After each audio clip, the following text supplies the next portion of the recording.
Hello दोस्तों, positive talk channel में आपका स्वागत है। आज की हमारी कहानी है मायका और ससुराल। एक औरत की दर्द भरी कहानी। ससुराल में वह पहली सुबह मुझे आज भी याद है। कितनी घबराकर मैं उठी थी, यह सोचती हुई कि कहीं देर ना हो जाए। सब न जाने मेरे बारे में क्या सोचेंगे।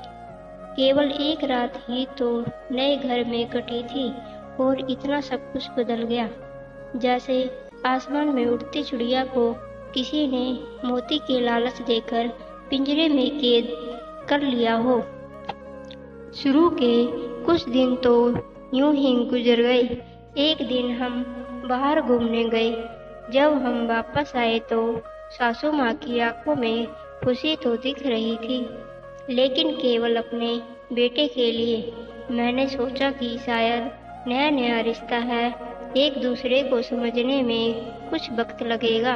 लेकिन समय ने जल्द ही एहसास करा दिया कि मैं यहाँ बहू हूँ, इसलिए मैं जैसा चाहूँ वैसा नहीं कर पाऊंगी। कुछ कायदा और मर्यादा है जिसका मुझे पालन करना होगा, जैसे कि धीरे धीरे बात करना, धीरे धीरे हंसना, सबके खाने के बाद खाना खाना। यह सब बातें मुझे अपने आप आ गईं। माँ से भी बात कम होने लगी, जिसकी वजह से मुझे पियर की याद आने लगी। ससुराल में पूछने पर कहा कि अभी नहीं, कुछ दिन के बाद जाना।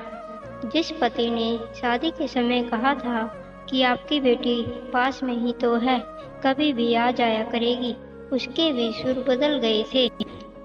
अब मुझे धीरे धीरे यह समझ में आ गया था कि शादी कोई बच्चों का खेल नहीं है।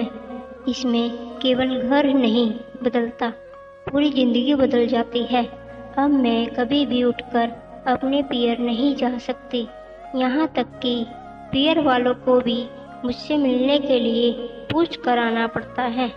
पियर में जोर जोर कर हंसना, कभी भी कहीं चला जाना, रसोई में से कुछ भी उठाकर खा लेना, अपनी मनमर्जी करना, यह सब यादें ही बढ़ कर रह गईं। अब मुझे समझ में आने लगा था कि क्यों विदाई के वक्त सभी लोग मुझसे गले लगाकर रो रहे थे।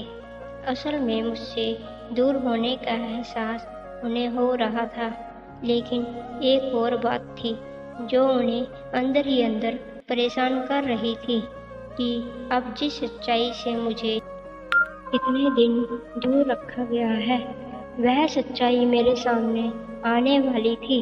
पापा का यह झूठ कि मैं उनकी बेटी नहीं, बेटा हूँ, अब और दिन नहीं छुप पाएगा, जो कि उनकी सबसे बड़ी चिंता थी कि अब उनका बेटा, जिसको कभी भी बेटी होने का एहसास नहीं कराया था, जीवन के कितने बड़े सच से सामना करने जा रही थी। वहीं माँ को भी चिंता सता रही थी कि उनकी बेटी अभी तक कोई एक काम भी नहीं किया करती थी, अब वह पूरे परिवार की जिम्मेदारी कैसे उठाएगी। सभी लोग मेरे इस विदाई और पराए होने का दर्द जान रहे थे, सिवाय मेरे, इसलिए वह सभी लोग रो रहे थे। आज मुझे समझ आ गया है कि उनका रोना गलत नहीं था। यह हमारे समाज का नियम ही है कि एक बार बेटी डोली में विदा हो गई तो वह उस घर के लिए केवल मेहमान ही बनकर रह जाती है।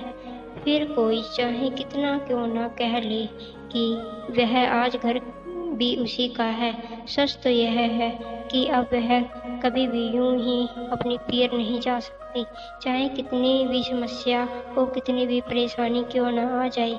मुझे हल करना है, हंसते हुए या गम छुपाते हुए। दोस्तों, यह मेरी कहानी कैसी लगी है कमेंट बॉक्स में ज़रूर बताएं, और ऐसी ही कहानी देखने के लिए इस चैनल को सब्सक्राइब करना ना भूलें। धन्यवाद।